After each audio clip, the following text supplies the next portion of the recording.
Ladies and gentlemen, it's David. I'm coming to you today with some wild stories, man. The markets are plunging, one of the worst days in years. And as the markets are collapsing and people's retirements are evaporating from in front of them, we got to figure out what on earth does this mean? But more importantly, what will be coming down the line, because that is going to affect the livelihood of you and your family. So let's get right into the articles of the day, because we got to make sure that you don't go down with this ship.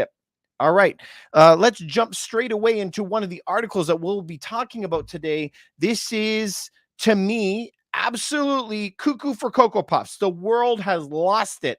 We're all going down. I don't understand how we're letting this happen. So the stocks are tumbling, their worst day since June of 2020. Let's jump right into that article. If you want to go check that out, that's on CNN.com. It says that the US stocks plummeted to their worst day since June 11th, 2020. Key August inflation data ticked upward.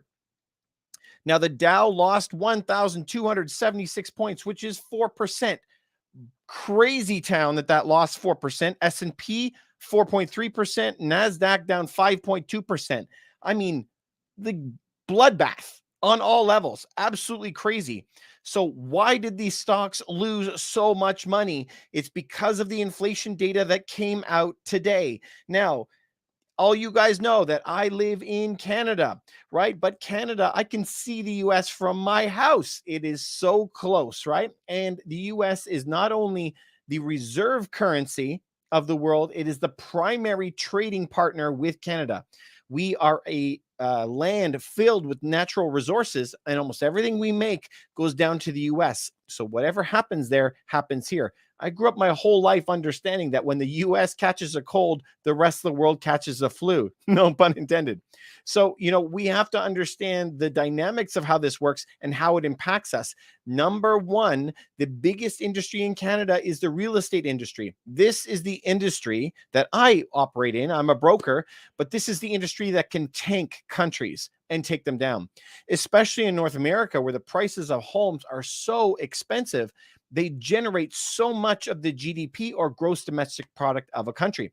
Imagine all the commissions that are paid to agents, the realtors that are involved, the brokerages that are involved, the lawyers that are involved, the designers, the people who go in and renovate the properties. We have an endless list of industries that go through this. It is huge. Now, it is the one that could push us over past recession into something a lot worse. Don't like to use the D word, but it could be a lot worse. Now, let's look at some of the data. Now, next article, I want you just to, with your pen, write down, this is Axios.com, research firm, Axios.com, the everywhere inflation. I like this article. A couple notes. It says there is no sugarcoating it. August's inflation numbers are terrible news for everyone rooting that the economy has a soft landing. If you believe that we are heading for a soft landing, keep dreaming. Anybody who has followed me for the past 6-7 months, I have said that this is not going to end well. That's why we fixed all of our rates last year when they started saying that they're going to raise rates. What does it say? The big picture. Yes, even as gas and other forms of energy fell, even though that happened, okay, it said prices of everything else that you buy, including food, medical stuff, all of it is going up. So that means inflation is going up. As inflation keeps going up, even though we raise the interest rates at the highest rate than we have since the 90s, inflation is still out of control. So it says after soft July readings, there was good reason to hope that the U.S. was gliding toward lower inflation. The only reason, P.S., that we thought, we were going to be gliding in for a soft landing is because that's what we hear in the news. Remember, this is an election year, right? Really important. We got to tell everybody it's going to be okay. But guys, listen, I'm not saying listen to me. I'm saying listen to yourself. Go read the articles. Go see for yourself what's happening. Anybody in any other year but 2022 would have agreed that we were in a recession back in April. Okay. But everybody wants to, for political reasons, say, yes, we are. No, we're not. Blah, blah, blah. So this is where, how do you survive in a world of untruths everywhere? You have to be able to figure this out on your own and be able to read through the lines. That is my best piece of advice. Read a lot about it, because your future, your RSPs, your children's education funds, everything counts on you understanding this one thing.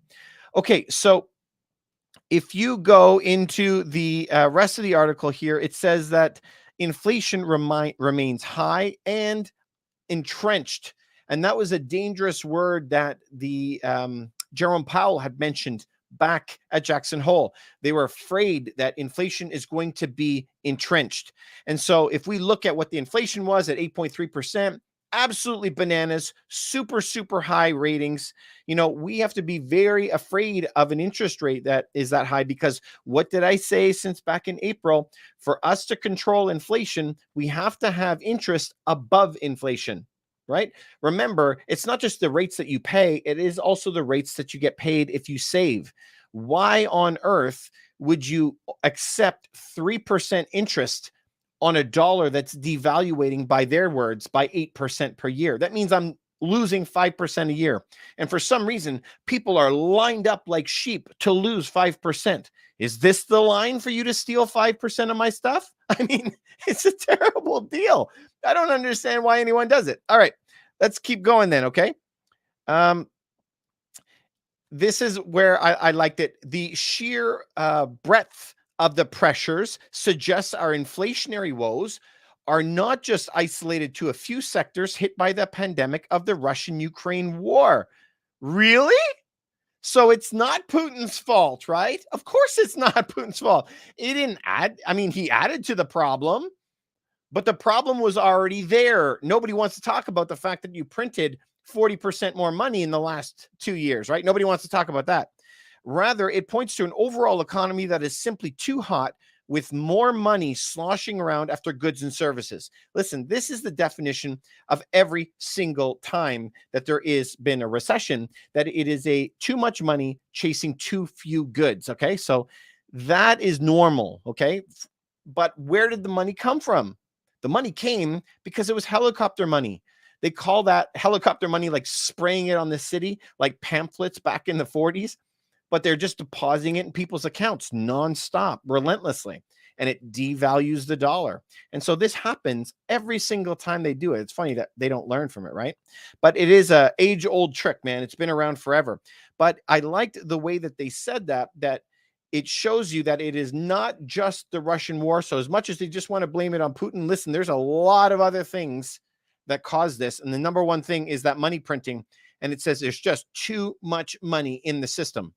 Okay, you guys, let's jump on to the next article. Hope you're taking notes, and you can pause the video and go back and see what the other articles that I'm mentioning are. The next article I want you to look at is 1945.com. If you go check out that article, it also talks about today what they mean for the U.S. economy and by extension, Canada. So, like I was saying before, Canada is so entrenched. We're so together with the United States. And a lot of our policies and the way that we have things set up are very, very similar. But when the CPI number comes out in the United States, that immediately dictates what the US will be doing for their rate hike, which right now is a near guarantee. It's at 0.75 at least. So if that happens, Canada has a 92% chance that we also will get the same rate hike that the US did. Do you see the dominoes here? So if the US has high CPI, they have a high rate, then we have high rate, and our home prices drop. So do our stocks. So this is why we got to be careful for this stuff, you guys.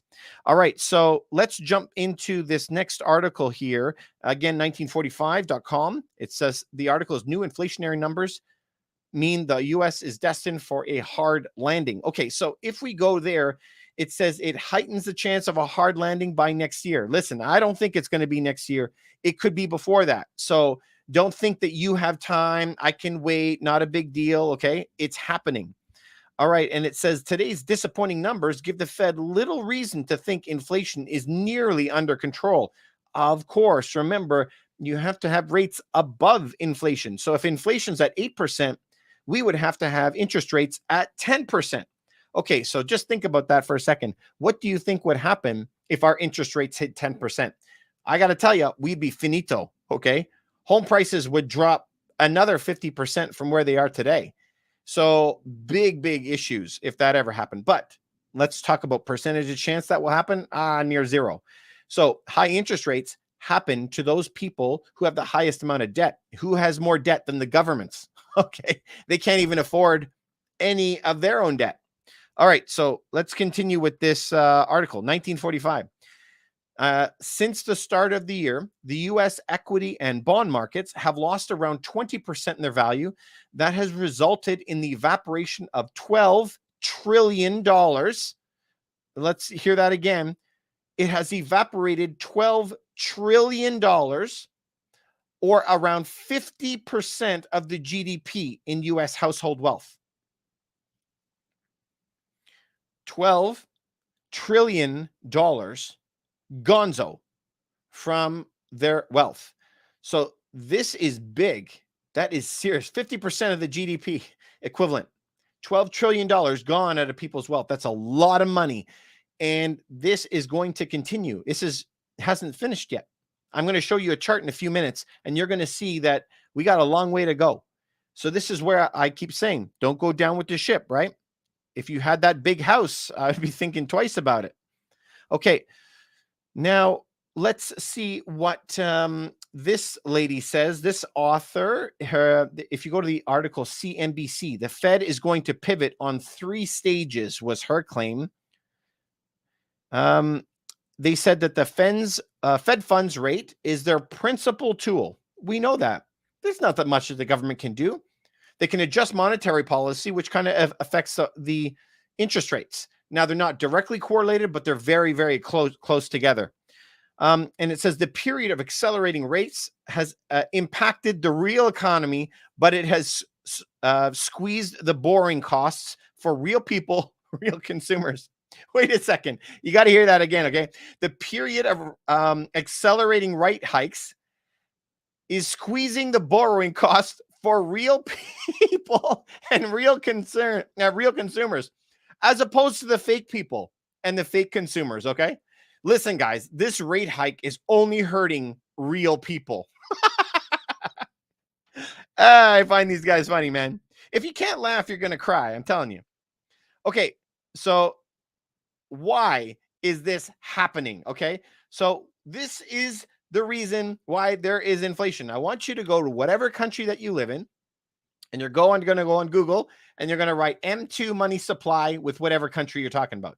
If you're talking about France, or you're talking about Turkey, if you're thinking about US, Canada, go to any website, whatever you want to go to, and type in those numbers. All right, so let's look at the Fed charts for the United States. M2 money supply. Now, you don't have to go back to the max. Even if you look at 10 years, look at this thing, man. It is like you're taking off from an airplane, okay? It goes like this, a straight line. What is that, like 30 degrees? And then around 2020, they just went full-blown party, okay? It takes off like a rocket. Okay, so I need you guys just to pay attention to the last couple months. So for those of you who are not looking on the charts, it kind of goes up, and then it just levels off, okay? It levels off and drops like, what would you call that? A millimeter, okay? And so all of this damage in the market, home prices down 50%, 40%, 30%, 54% of businesses saying they're going to be laying people off, okay? All of this damage, $12 trillion in the U.S. equity market alone, okay? Evaporated. All of that happened by this much of a move on the chart, okay? This much. There's a lot farther it can go. So this is the only little bit. Can you believe all that damage from that much on a chart? I can't. That's crazy. So it can drop a lot more. But as the U.S. has not even gone back to 2019 spending, we are still at like double what it was in 2019. This is just crazy town. So what are they going to do to fix that? And this is where we did another video earlier in the week on this. If you go to fee.org, they have a story that is there on the Biden pushing the digital dollar. And they said here, President Biden directed the federal government to explore this idea. And new reporting suggests the Biden administration may soon press forward with their efforts on their so-called digital dollar. Again, they have not said that they will start it next year. They are starting the payment rails for this type of system. So it says the U.S. Treasury Department will advise the federal government to press forward on work to issue a digital dollar, though it should not only take the final step if it's a sign-off from the government-created tokens, then they're in national interest. Okay, they're in national interest. It's in their national interest to start a digital blockchain dollar. So the cool thing about a Bitcoin, okay, or Ethereum is that they're permissionless, meaning anybody can have an account. If you go to a poor country, like when you go to, let's say, El Salvador, for example, they only make like $25 a month. But if you want to have a bank account and have credit, you need to pay them $15 a month for that privilege. And only if you have applied and they've approved you to come into the bank. Otherwise, you're on your own. You have no credit whatsoever. And so that's what they mean by permissionless. If you want to go open a Bitcoin wallet, you can do it for free. Doesn't cost you anything. Everybody has access to this type of banking. But when you have a digital dollar created by the country, you don't have access to that. You can only come on if you have permission. And it's not very discreet, right? It gives the government a whole host of other tools that they can control. Now, remember, we are not going down that hole of conspiracy theory. We're not doing that. But we do know, where's my thing here? This is an Ethereum. Ethereums are always based off of smart contracts. This is programmable if, then, when statements. You're familiar with that with Excel spreadsheets. And so when that is in place, there is a potential, I'm not saying it's going to happen, a potential to really control what you do in your day-to-day life. Like imagine, let's just take some hypotheticals. Imagine you were only supposed to have so much gas, or have your house at a certain temperature, or they don't want you to have enough, as much meat anymore. Or maybe you can only buy so much paper. It's like rationing what we could have. It could also be that you cannot buy lottery tickets or alcohol or cigarettes with those dollars. It also could be that the dollars have a timestamp on them, where if the dollars are not spent within 30 days, they disappear, or they can only be used close to your home. Listen, I'm not saying that that is going to happen, not in the slightest, right? But there are countries today that do have digital dollars that are running, like China. And so when you look at a country like China that is doing those manipulating tactics on those dollars against their citizens, we know that that power is available to them. Now, will they use it? I have no idea. Okay. But I still don't like the idea of somebody having that, right? So if you wanted to, and you took your dollar and you went down to the store and bought a candy bar, it should be your choice, right? It shouldn't be if the algorithm allows you to go buy that, So I just don't like that level of control. But it's funny that all of these problems, right? Massive inflation, massive money printing, and now they're giving money away like crazy, especially in an election year. Canada is feeling some threat because we might go into an election and they're giving away money like crazy, trying to gain more power. But this is the problem. As they keep giving away more money to everybody and their dog, inflation will continue high. And so unless they stop spending that money, inflation will continue. And that's why I still think that we are in a highly inflationary time for some time now. And it's going to remain for a while. This is not going to go away quick unless the government had massive cutting of programs, which I don't see either. So the idea for them is to either slow down demand by raising interest rates really high and kill demand of, again, never talking about supply of anything, or they can have devalue the dollar by printing a lot more. And we're going to have to get used to 15% inflation every single year. Which one of them do you think is better for you? Like if I got to get executed and I get to decide between getting shot or hanged, I don't want either one. and they're talking about massive decimation one way or another. I don't know a way out of this. I have never read anything from any economist that has a way out of this. I'm wondering what you guys think, and here is the problem, I think, with all countries. Now, this does not matter if it's liberal, conservative in Canada, or Republican and Democrat. It doesn't matter, because if you go look at a chart, it always swings from one government to the other, back to this one, back to the other, back to this one. And if you look at the money, though, the debt just keeps going up. It doesn't matter what government is there. We are printing money. And, part of the problem is, not to quote Michael Jackson, but the man in the mirror, us, right? Because what we have asked the government to do is give us everything. And so we haven't been able to get by without having this free money all the time. We want all the benefits. And so one cool thing about humans, and maybe a bad thing, I don't know, you be the judge, is we don't tend as humans just to have one party for the rest of our life and stick to that party.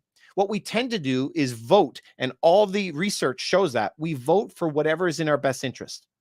If you had a young family with a bunch of kids, they're going to vote for either party if they're saying they're going to pay for daycare.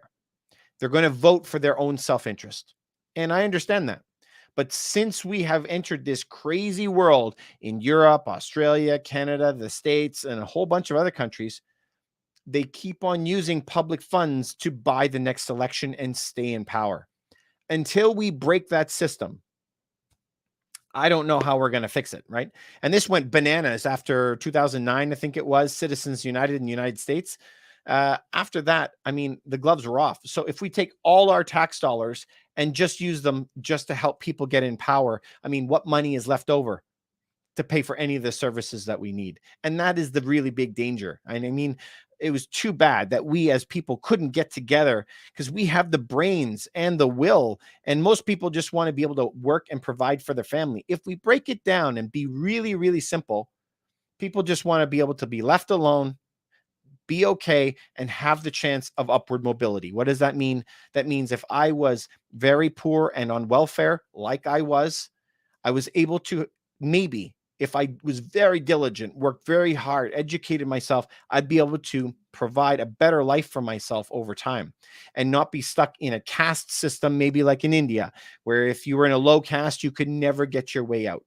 And that's what we want to be able to keep, is a system where people could, with hard work and education, be able to move up, improve their life. That's what we want. I mean, I don't think anybody on earth doesn't want that. And we don't want to have to be worried that there's not going to be any food for anybody to eat.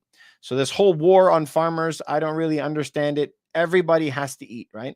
So Henry Kissinger always said that if you control the food, you control the people. But if you control the money, you control the world. And so when we see countries that are going to war now over money, we have to be afraid. Remember, the US wants to stay king of the castle. They want to keep that power.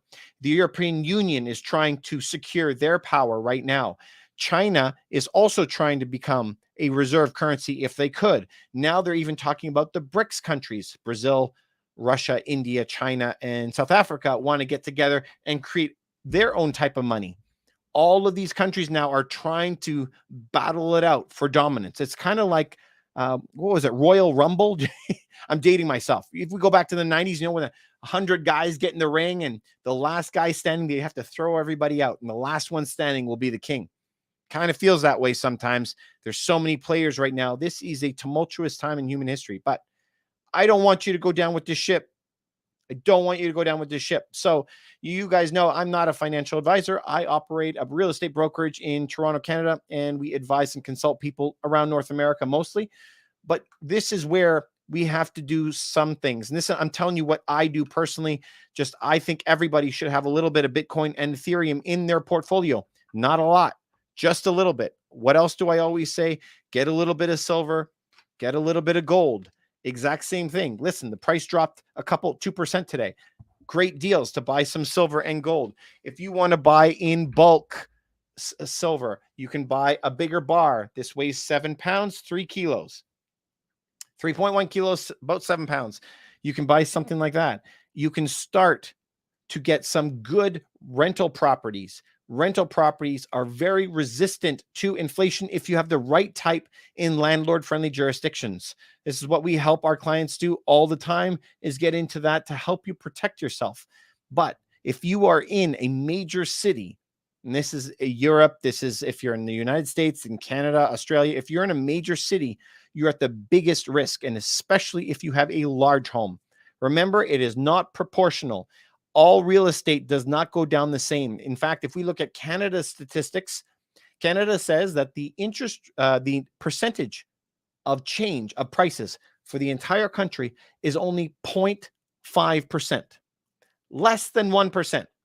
But if we look in Toronto itself, we have areas like King City down 50%, Brampton down 40%, Mississauga down 35%. Even areas downtown Toronto are down 25, 30%.